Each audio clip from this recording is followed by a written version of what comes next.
কিছু রোজগার হলো? না গো, রোদে কাজ করার সময় আজ হঠাৎ মাথা ঘুরে পড়ে গিয়েছিলাম, তাই কাঠ তেমন কাটতে পারিনি। এই নাও কিছু ভাতের চাল, এক বেলার আহার হবে।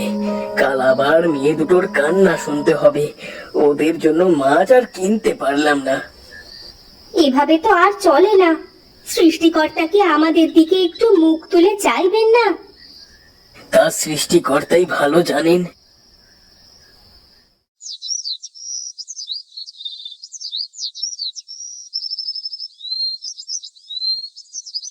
আজও শুকনো মরিচ পোড়া দিয়ে খেতে দিলে না? হ্যাঁ রে, তোর বাবার শরীরের অবস্থা তো জানিস।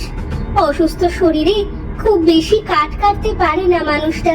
তোরা একটু কষ্ট করে এগুলো দিয়েই ভাত খেয়ে নে মা। টাকা হলে তোর বাবা দেখিস আজকে রাতেই মাছ নিয়ে বাড়ি আসবে।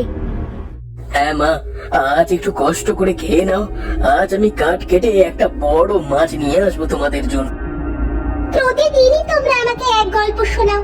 খাও তোমরা মরিচ পোড়া দিয়ে ভাত, আমি খাবো না। এই বোন শোন, যাস নে। হায় রে, মেয়েটা না খেয়েই বেরিয়ে গেল। বাবা মা, তোমরা খাও, আমি দেখছি বোন কোথায় গেল।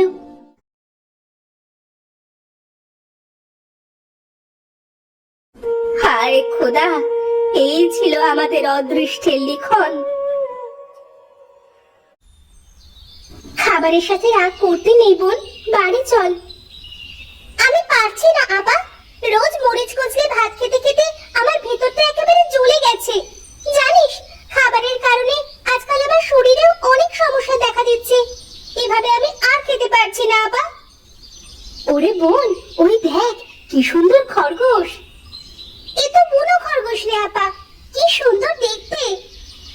চল চল চল, ওর সঙ্গে আমরা খেলি। হ্যাঁ,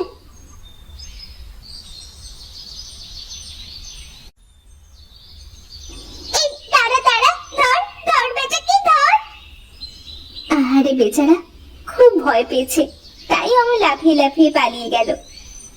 ওদিকে দেখ আপা, গাছে কত পেয়ারা ধরেছে।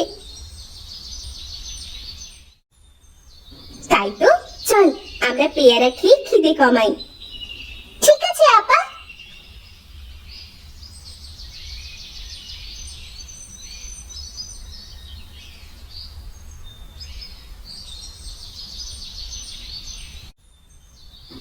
আহ, পেয়ারাগুলো কি মজার ছিল। হ্যাঁ, অনেকদিন পর তৃপ্তি নিয়ে খেলাম। আজ রোদের তেজটাও বড্ড বেশি রে। আয় আমরা ওই গাছের ছায়ায় শুয়ে জিরিয়ে নিই, রোদ পড়লে চলে যাব।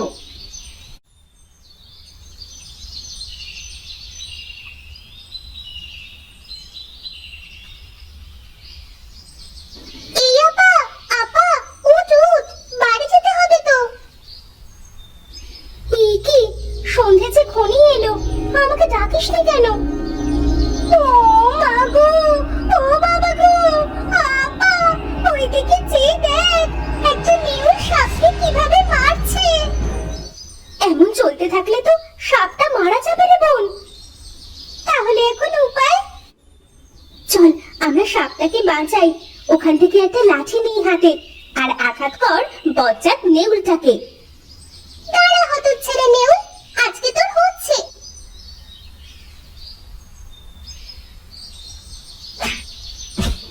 মারে মার, আরো জোরে। জীবন বাঁচাতে ভেগে গেল। ও মা গো, সাপটা তো আমাদের দিকে এগিয়ে আসছে, আর ওর মাথায় এত আলো জ্বলছে কেন? চল চল আমরা পালাই। আমি হলাম অর্পা, আর ও তৃপ্তি। আমরা দুই বোন। আর তুমি তুমি কে? আমি হলাম নাগরাজ। সবাই আমার দেখা পায় না। তোমাদের মন শিশুর মতো সরল, তাই তোমরা আমার দেখা পেলে। আমি তোমাদের কিছু উপহার দিতে চাই, আমার সাথে এসো।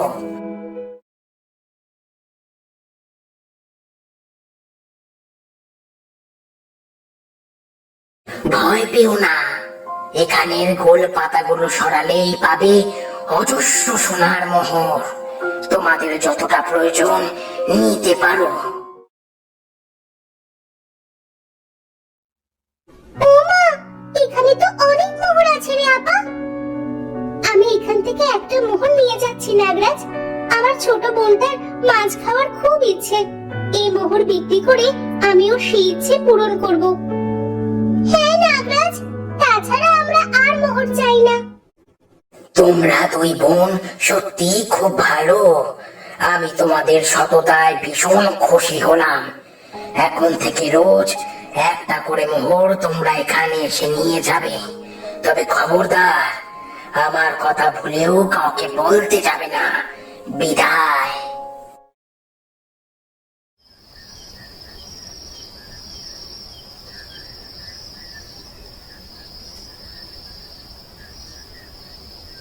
মা, মাগো, কই গেলে? দেখো আমরা কি নিয়ে এসেছি।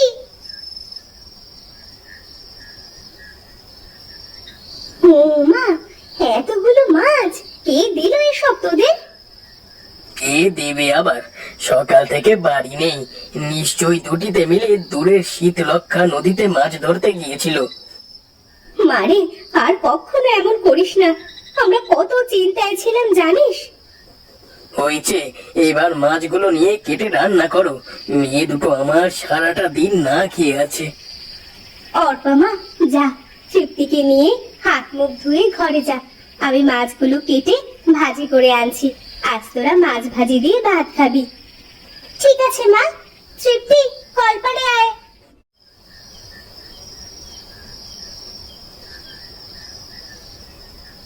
আপারে, আজ কতদিন পর এমন পেট পুড়ে খেয়েছি বলতো? সুখে আমার চোখে পানি চলে এসেছে দেখ। ঠিকই বলেছিস। তবে মাছ কিনে যে টাকা বেঁচেছে তা দিয়ে আমাদের কালকে চাল, ডাল, তেল, মশলা সহ কিছু সবুজ শাকসবজি কিনে আনতে হবে। বাবা এত কষ্ট করে, এখন থেকে ওনার কষ্টটা একটু কম হবে। কি বল?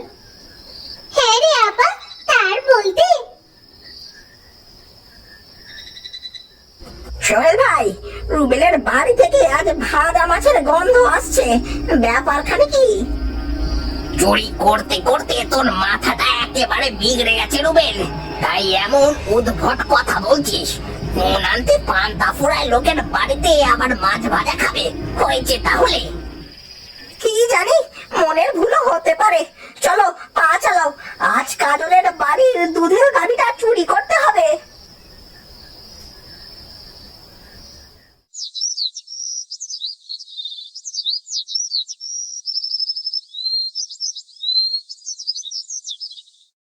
কি রে, ব্যাপারখানা কি বলতো? কালকে এনেছিস মাছ, আজকে এতগুলো বাজার। সত্যি করে বলতো, এত সব করার জন্য তোরা টাকা কোথায় পেলি? নিশ্চয়ই গতকাল একটু বেশি মাছ ধরেছিল, হয়তো সেগুলো বিক্রি করেই।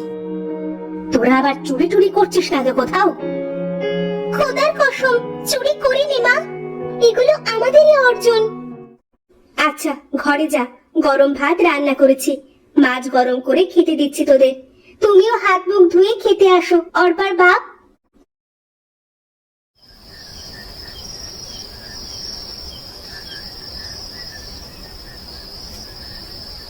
সোহেল ভাই শোনো, আজ আবারও ভাজা মাছের গন্ধ নাকে আসছে।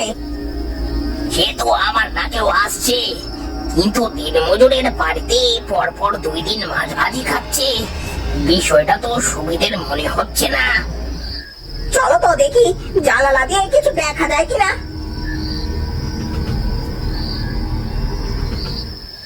মা, ও মা, তোমার ছোট মেয়ে তো না খেয়ে ঘুমিয়ে যাচ্ছে। আর কতক্ষণ? এই তো মা, চলে এসেছি। তৃপ্তি, ওঠ মা, খেয়ে নে। ওরে বাবা রে, আজ তো মাছের ভাজি দিচ্ছে মেয়েদের বাসনে। নিশ্চয়ই এর পেছনে কোনো রহস্য আছে, আমাদের সেটা খুঁজে বের করতেই হবে। মা, কোথায় তুমি? আমরা গেলাম। সাবধানে যাস মা। আসার সময় মনে করে কয়টা পেয়ারা নিয়ে আসিস। তোর বাবার খুব পেয়ারা খেতে ইচ্ছে করছে।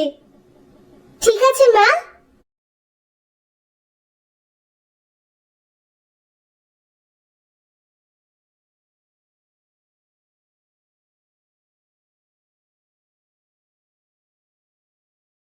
ওই দেখো সোহেল ভাই, দুই বোন যাচ্ছে।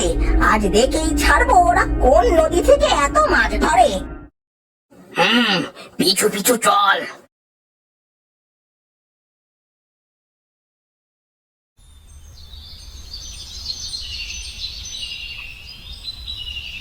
এ কি, এরা রাস্তা ছেড়ে জঙ্গলের দিকে যাচ্ছে কেন?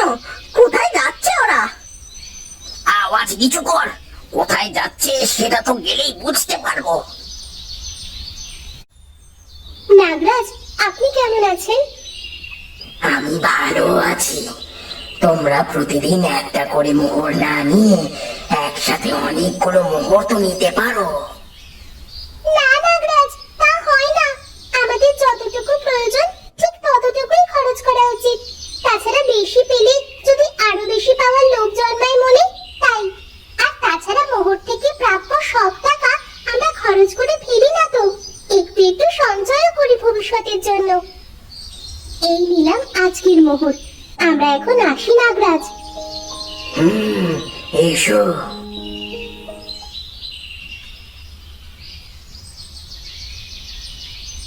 ও, এই তাহলে আসল গল্প।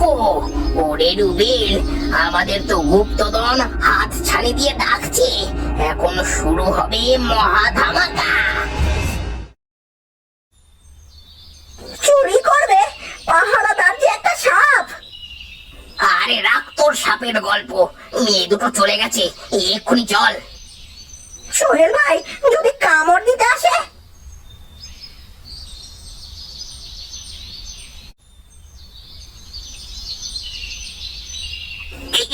দিলাম শরীরের জোরে বাড়ি। ও মা, মা, মা গো, মরে গেলাম।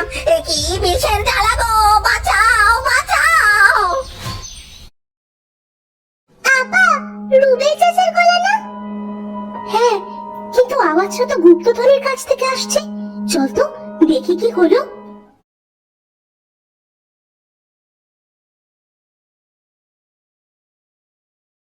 এ কি, আপা, ওদের শরীর যে পুরো নীল হয়ে গেছে। হায় খোদা, এ কি সর্বনাশ হয়ে গেল। নাগরাজ, দয়া করে ওদের আপনি ক্ষমা করে দিন, বেঁচে থাকার একটা সুযোগ দিন। না বাবা, না, এমন মানুষকে দয়া করলে সৃষ্টিকর্তা আমার উপর নারাজ হবেন। ওরা ছিল ভীষণ লোভী, আর লোভীদের পরিণাম একটাই, সেটা হলো মৃত্যু।